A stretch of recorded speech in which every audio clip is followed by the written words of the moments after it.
आप सभी को नमस्कार। हमारे नए वीडियो में आप सभी का स्वागत है।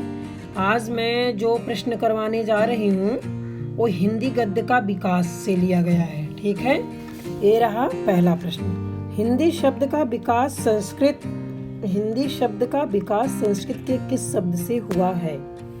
तो सिंधु शब्द से, एक सिंधी की सिंधवी की हिंद, तो सिंधवी भी नहीं है, सिंधी भी नहीं है, हिंद भी नहीं है। ठीक है, ये सिंधु शब्द से है। ठीक है, सिंधु शब्द सही है। व्यापक अर्थ में हिंदी कितनी बोलियों का प्रतिनिधित्व करती है?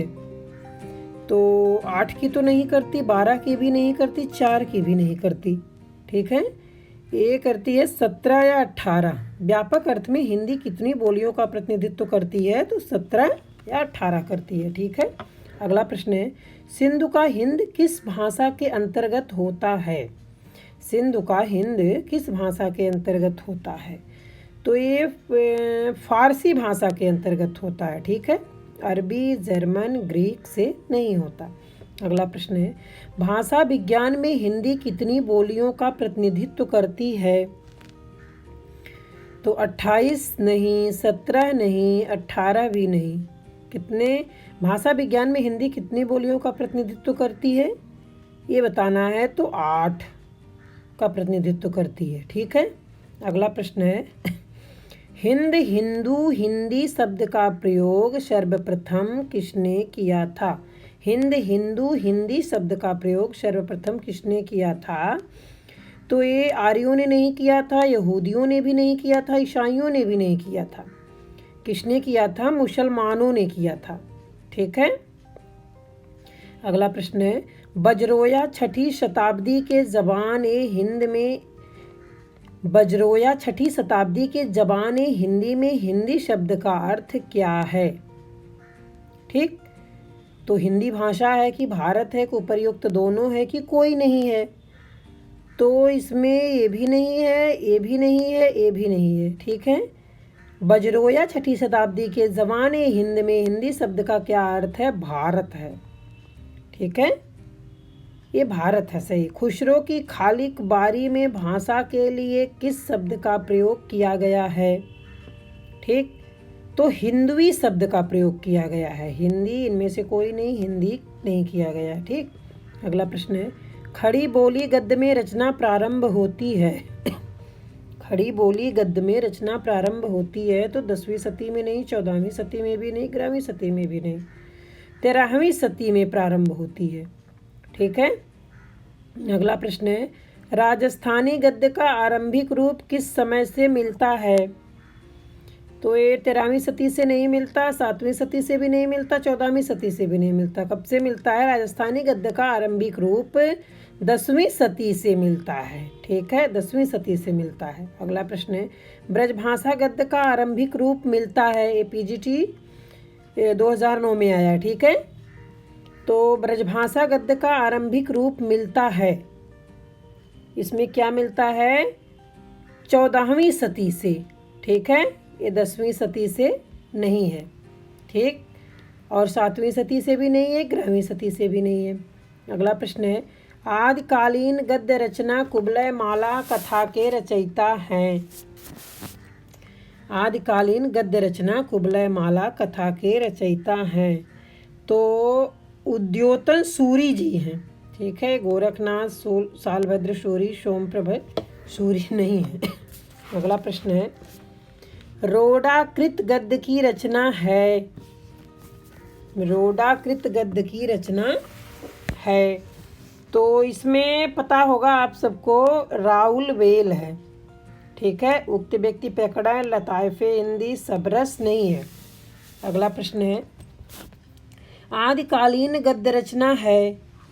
आदिकालीन गद्य रचना है, उक्त व्यक्ति प्रकरण नहीं है, बड़ रत्नाकर भी नहीं है, और कीर्तिलता। आदिकालीन गद्य रचना पूछा जा रहा है यहाँ। ठीक है, तो आदिकालीन गद्य रचना में, आदिकालीन गद्य रचना तो उक्त व्यक्ति प्रकरण, बड़ रत्नाकर, कीर्तिलता, तो ये तो तीनों है, तो इसलिए उपर्युक्त सभी हो जाएगा।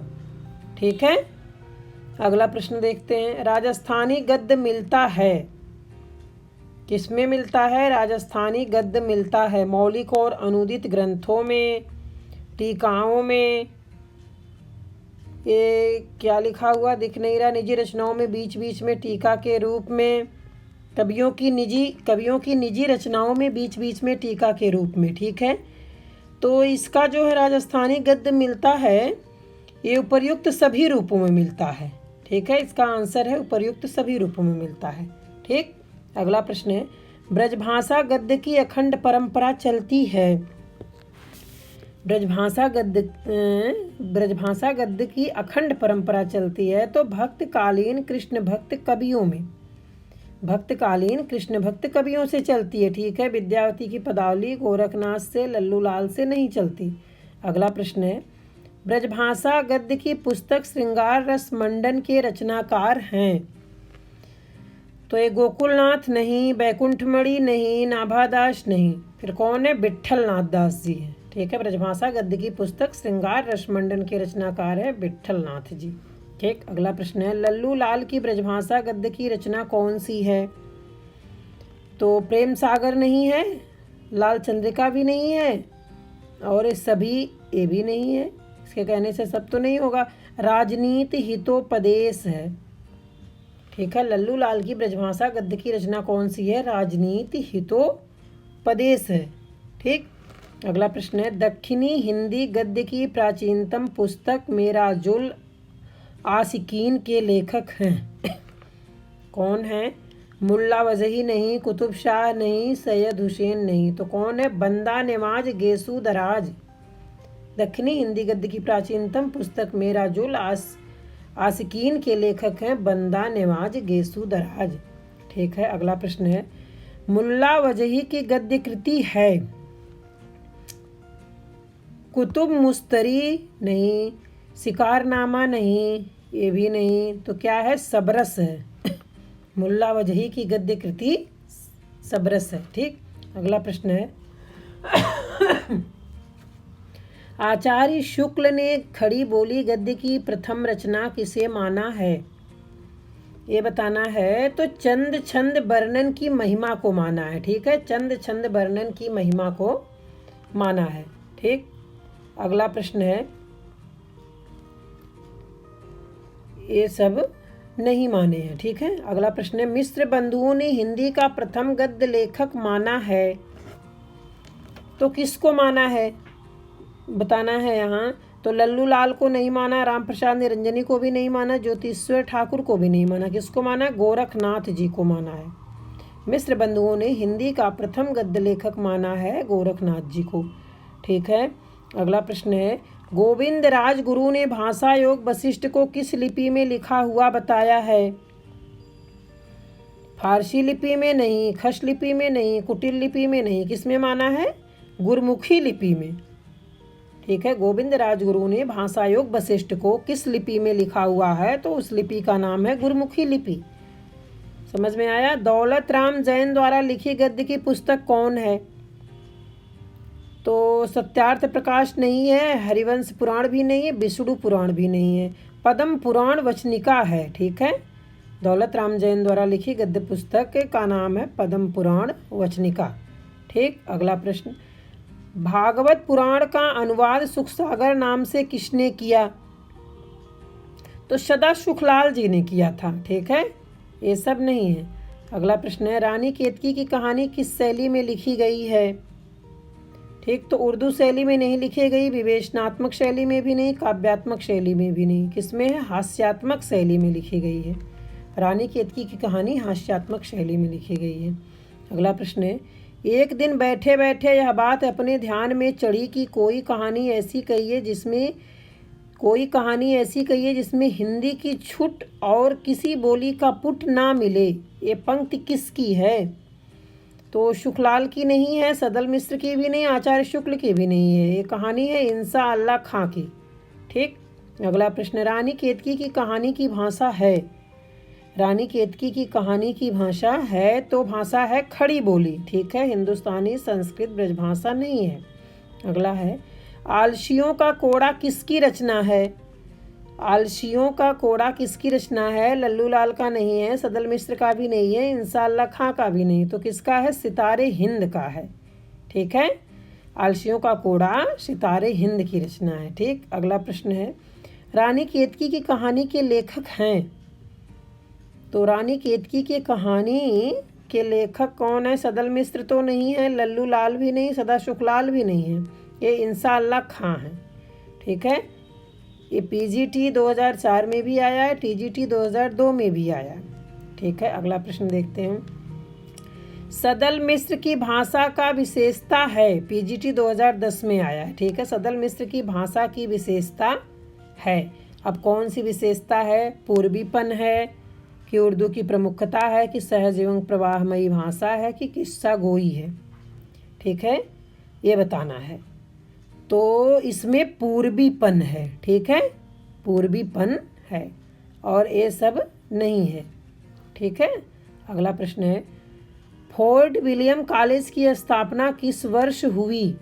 फोर्ट विलियम कॉलेज की स्थापना किस वर्ष हुई, ये बताना है, किस सन में हुई थी? ठीक है, तो 1803 में नहीं हुआ था, 1790 में भी नहीं हुआ था, 1805 में भी नहीं हुआ था। फोर्ट विलियम कॉलेज की स्थापना 1800 ईस्वी में हुआ था।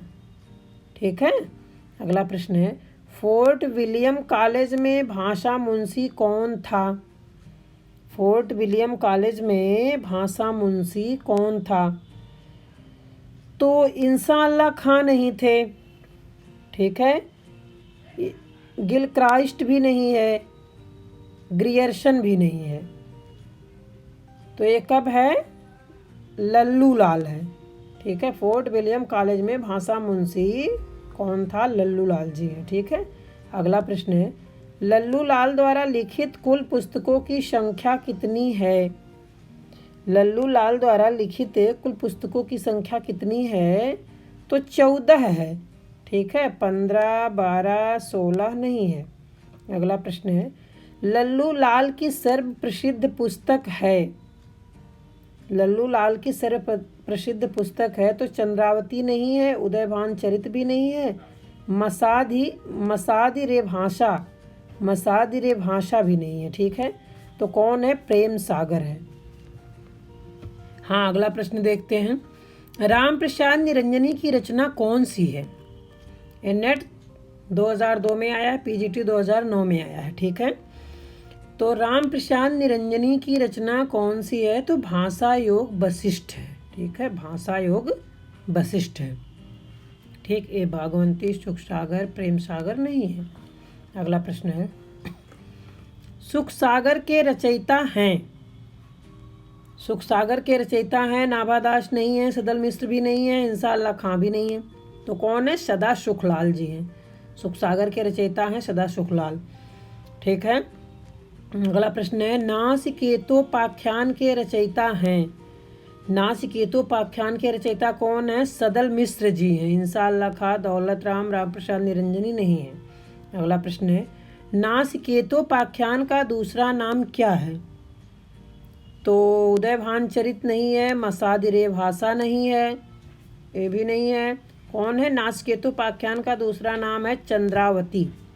ठीक है, नेट ये भी 2002 में आया, टीजीटी 2005 में आया ये प्रश्न। ठीक है, अगला प्रश्न है, आचार्य शुक्ल ने किस पुस्तक के गद्य को कथा वार्ता के काम का बताया है? आचार्य शुक्ल ने किस पुस्तक के गद्य को कथा वार्ता के काम का बताया है?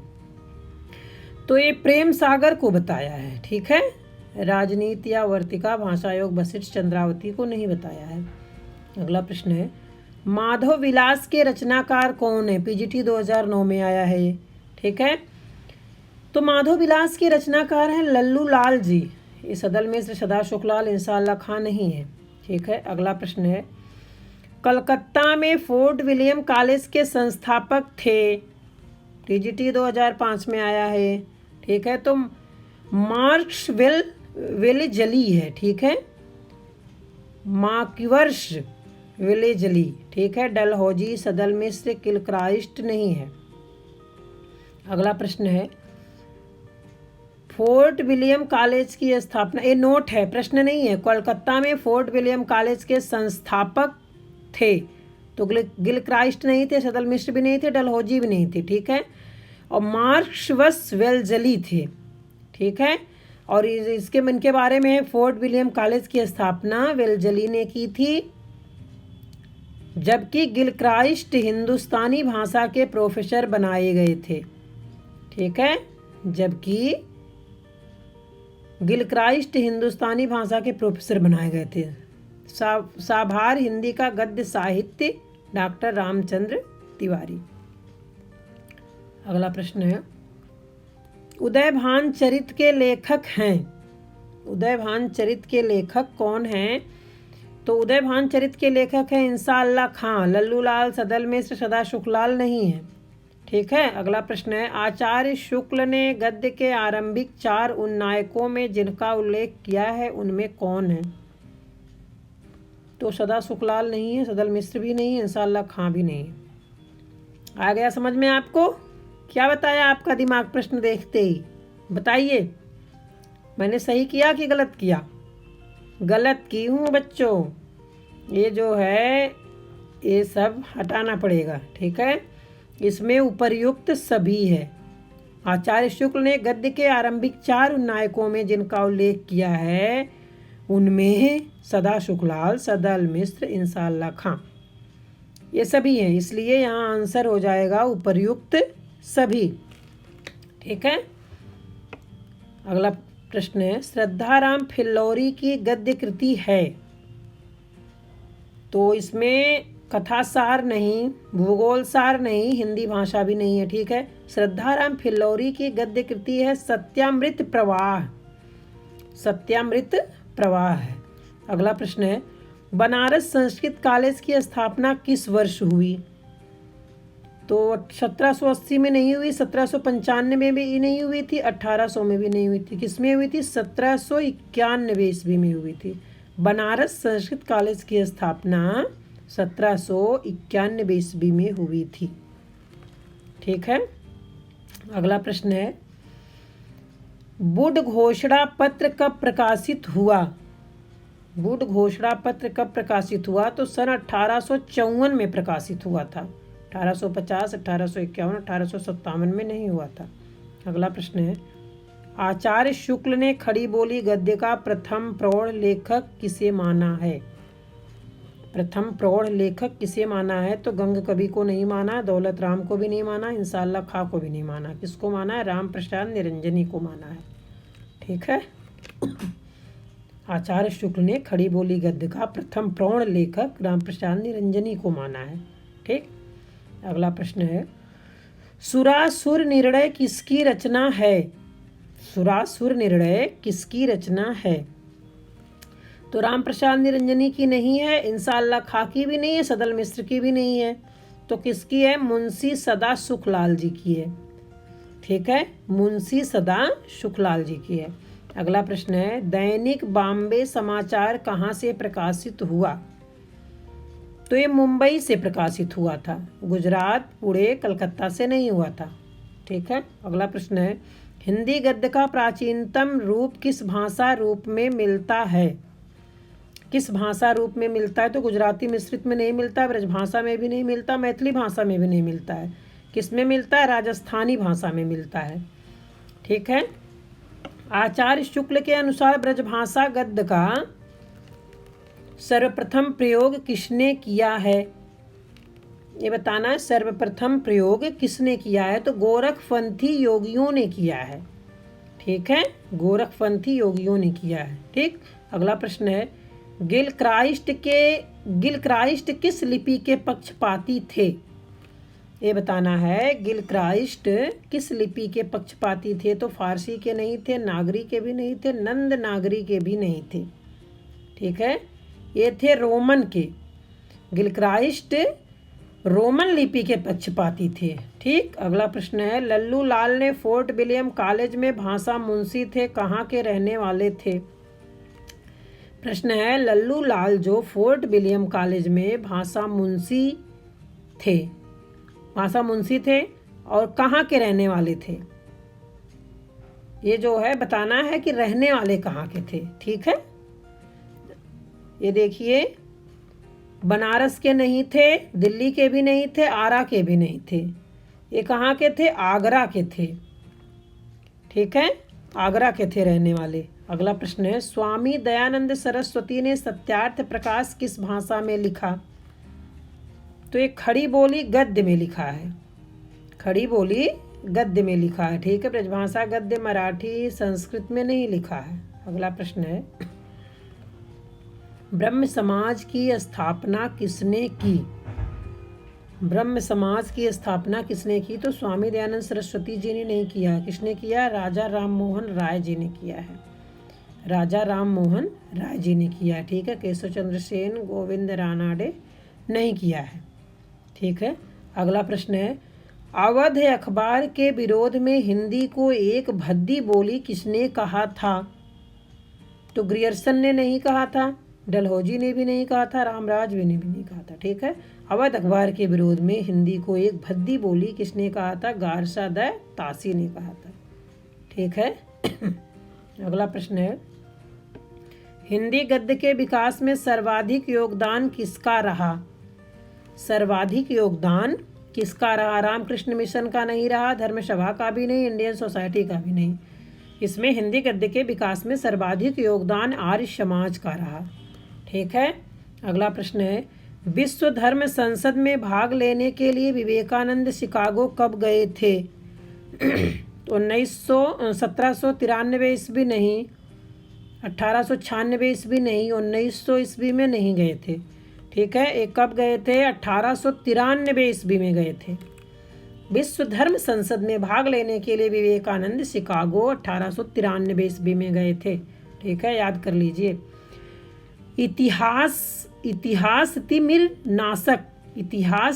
नाशक किसकी रचना है? किसकी रचना है? तो शिव प्रसाद सितारे हिंद की रचना है। ठीक है, इन लोगों की नहीं है। अगला प्रश्न है, अभिज्ञान शाकुंतल का विशुद्ध हिंदी खड़ी बोली गद्य में अनुवाद किसने किया? तो राजा लक्ष्मण सिंह ने किया है। ये राजा सितारे हिंद गोपाल चंद्र सेवकदास नहीं किए हैं। ठीक है, अगला प्रश्न है, राजा लक्ष्मण सिंह की गद्य शैली थी, कौन सी गद्य शैली थी? अरबी फारसी बहुल नहीं थी, अंग्रेजी शब्दावली बहुल भी नहीं था, ये भी नहीं था, तो संस्कृत निष्ठ हिंदी थी। राजा लक्ष्मण सिंह की गद्य शैली थी संस्कृत निष्ठ हिंदी थी। अगला प्रश्न है, हिंदी को संयुक्त प्रांत में कचहरियों की भाषा कब बनाया गया? तो 1902 में नहीं, 1973 में भी नहीं बनाया गया। ठीक है, 1800 ईस्वी में भी नहीं बनाया गया। ये कब बनाया गया है? 1900 में बनाया गया। हिंदी को संयुक्त प्रांत में कचहरियों की भाषा कब बनाया गया? 1900 ईस्वी में बनाया गया। ठीक है, अगला प्रश्न है, हिंदी नए चाल में ढली 1873 कथन किसका है? 73 कथन किसका है ये बताना है। तो ये भारतेंदु हरीशचंद्र जी का है। ठीक है, रामविलास शर्मा, बालकृष्ण भट्ट, आचार्य रामचंद्र शुक्ल का नहीं है। अगला प्रश्न है, सितारे हिंद की पुस्तक राजा भोज का सपना किसके निबंध का अनुवाद माना गया है? तो ये मिस हेनरी नहीं, थॉमस एडिसन भी नहीं है, मिस हेलेन भी नहीं है। क्या है? मिस सीएम टक्कर। सितारे हिंद की पुस्तक राजा भोज का सपना किसके निबंध का अनुवाद माना गया है? तो मिस सीएम टक्कर। ठीक है, अगला प्रश्न है, पेनी रीडिंग क्लब की स्थापना किसने की? पेनी रीडिंग क्लब की स्थापना किसने की? तो बालकृष्ण भट्ट ने नहीं किया, प्रताप नारायण मिश्र ने भी नहीं किया है। ठीक है, श्रद्धाराम फिल्लौरी भी नहीं किए हैं। तो कौन है? भारतेंदु हरीशचंद्र जी किए हैं। ठीक, अगला प्रश्न है, हिंदी के प्रचार प्रसार में ईसाइयों का योगदान किस रूप में है? तो स्कूल स्थापना रूप में है, कि हिंदी पुस्तकों का लेखन है, कि बाइबल का हिंदी में अनुवाद कराकर प्रचारित करना है, कि प्रेस की स्थापना है? तो आप ये प्रेस की स्थापना भी गलत है, हिंदी पुस्तकों का लेखन भी गलत है, स्कूल स्थापना भी गलत है। तो ये है बाइबल का हिंदी में अनुवाद कराकर प्रचारित करना, ये सही है। ठीक है। हिंदी के प्रचार प्रसार में ईसाइयों का योगदान किस रूप में है? तो बाइबिल का हिंदी में अनुवाद कराकर प्रचारित करना है। ठीक है। अगला प्रश्न है, राजा शिव प्रसाद किस भाषा के समर्थक थे? राजा शिव प्रसाद किस भाषा के समर्थक थे? ठीक है। ये जो है समर्थक पूछा जा रहा है यहाँ। ठीक है।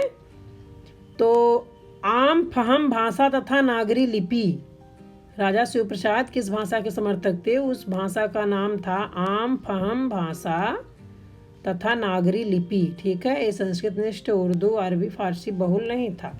अगला प्रश्न है, पंजाब में हिंदी का प्रचार कौन कर रहा था? पंजाब में हिंदी का प्रचार कौन कर रहा था? फिरदौसी नहीं कर रहे थे, ईश्वर चंद्र विद्यासागर भी नहीं थे, स्वामी विवेकानंद भी नहीं थे। ठीक है। पंजाब में हिंदी का प्रचार प्रसार नवीन चंद्र राय कर रहे थे। ठीक है। नवीन चंद्र राय कर रहे थे। अगला प्रश्न है, खड़ी बोली को अंग्रेजी द्वारा आविष्कृत किसने माना है? खड़ी बोली को अंग्रेजों द्वारा आविष्कृत किसने माना है? तो रामचंद्र शुक्ल ने नहीं माना, श्याम सुंदर दास ने भी नहीं माना, मिश्र बंधु ने भी नहीं माना है। किसने माना? ग्रियर्सन जी ने माना है। ठीक है। खड़ी बोली को अंग्रेजों द्वारा आविष्कृत किसने माना है? तो ग्रियर्सन जी ने माना है। अगला प्रश्न है, भूगोल हस्तामलक ग्रंथ के रचयिता हैं? भूगोल हस्तामलक ग्रंथ के रचयिता हैं तो शिव प्रसाद सितारे हिंद जी हैं। ये राजा लक्ष्मण सिंह, नवीन चंद्र राय, श्रद्धाराम फिल्लौरी नहीं है। तो आज जो मैंने वीडियो बनाया था हिंदी गद्य का विकास प्रश्न उत्तर पर बनाई थी। ठीक है। अब अगला वीडियो कल बनाऊंगी। तब तक के लिए धन्यवाद।